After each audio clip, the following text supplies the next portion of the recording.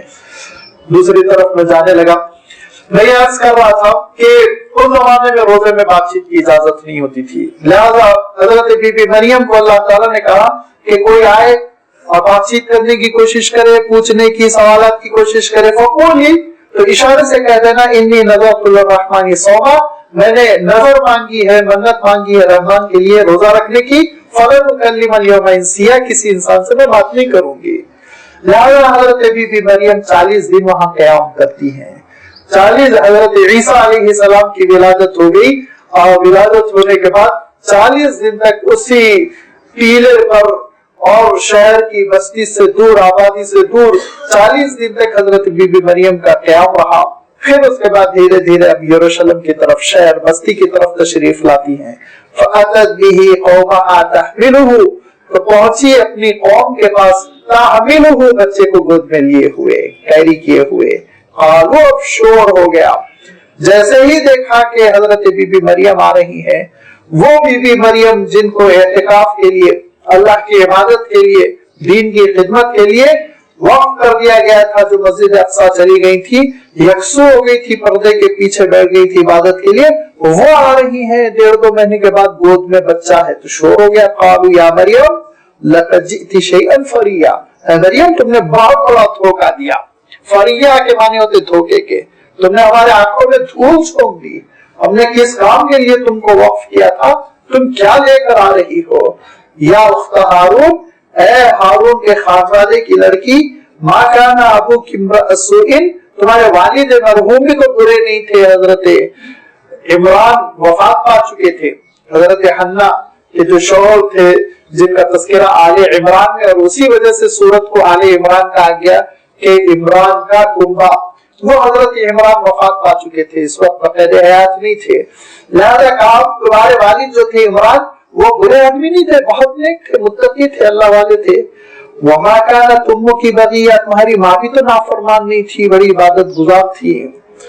اور بڑی اس کی ایک وضاحت ہے, میں بہت زیادہ تفصیل میں نہیں جانا چاہتا. اس زمانے میں بڑے گناہوں کے پیشے اختیار کیے جاتے تھے, لہذا کوئی ایسی پیشہ ور خاتون تو نہیں تھی, تمہاری ماں تو بہت نیک خاتون تھی, لہذا تم اتنے شریف خاندان کی. ہارون کا خانوادہ, اور حضرت ہارون کا جو نام لیا گیا اس کی 2 توجیہ پیش کی گئی. ایک تو یہ کہا گیا کہ ہارون, اس حضرت ہارون علیہ السلام ہی مراد ہے, اور چونکہ یہ حضرت ہارون علیہ السلام کی نسل تھی, اسی لیے حضرت ہارون کی بہن یعنی اس خاندان کی لڑکی, یہ مراد لیا گیا. لیکن حضور اکرم صلی اللہ علیہ وسلم سے ایک دوسری بات مروی ہے, اور دوسری بات یہ ہے کہ نجران کے عیسائیوں نے ایک صحابی کے سامنے اعتراض کیا کہ تمہاری کتاب میں مریم کو ہارون کی بہن کہا گیا, جبکہ صدیوں کا فرق ہے. صدیوں پہلے حضرت ہارون گزر چکے, سینکڑوں سال پہلے, تو صدیوں کا فرق ہے, تو وہ ہارون کی بہن کیسے ہو گئی. تو حضور اکرم صلی اللہ علیہ وسلم سے حضرت اکرمہ غالباً یا کوئی اور صحابی, انہوں نے یہ عرض کیا کہ عیسائیوں نے اعتراض کیا, اور میں جواب ہی نہیں دے سکا. تو حضور اکرم صلی اللہ علیہ وسلم نے ارشاد فرمایا, بہت آسان سی بات ہے, صالحین اور نیکوکاروں اور نبیوں کے نام پر نام رکھا جاتا ہے, لہذا حضرت بی بی مریم کے خاندان میں کوئی ہارون بہت مشہور بزرگ تھے, اس کی وجہ سے ان کو اخت ہارون کہا گیا. لازمی بات ہے, تاریخ سب کے تذکرے محفوظ نہیں رکھتی. کتنے ہمارے زمانے میں ہم دیکھتے ہیں نیک, اچھے اور مشہور لوگ ہوتے ہیں, انتقال کے 20-25 سال بعد بلا دیے جاتے, اور محلے میں بھی نہیں جانے جاتے, پہچانے نہیں جاتے, خاندان والے کبھی کبھی یاد نہیں رکھتے. تو کتنے ایسے اللہ والے ہوتے ہیں جو فراموش ہو جاتے ہیں. تو ایسے ہی ایک نیک بزرگ تھے حضرت بی بی مریم کے خاندان میں, ان کا نام ہارون تھا, اور اسی ہارون کی بنیاد پر انہوں نے جو مشہور ہارون شخصیت ہے انہی کی تو یہ بہن ہوتی ہیں, اور اس ہارون کے گھر کی لڑکی اور عمران کی بیٹی جو اتنے نیک تھے, اور حنا کی بیٹی جو اتنی عبادت گزار خاتون تھی, وہ یہ حرکت کیسے کر گئی. فاشارت الیہ, حضرت مریم کو بات کرنے کا حکم نہیں تھا, ان سے اللہ تعالیٰ نے کہہ دیا تھا اگر تم سے کوئی بات چیت کرنے کی کوشش کرے تو تم یہ کہنا کہ میں روزہ ہوں. تو حضرت مریم نے اشارہ کیا کس کی جانب, حضرت عیسیٰ علیہ السلام کی جانب. قالوا کیف نکلم من کان فی المہد صبیا,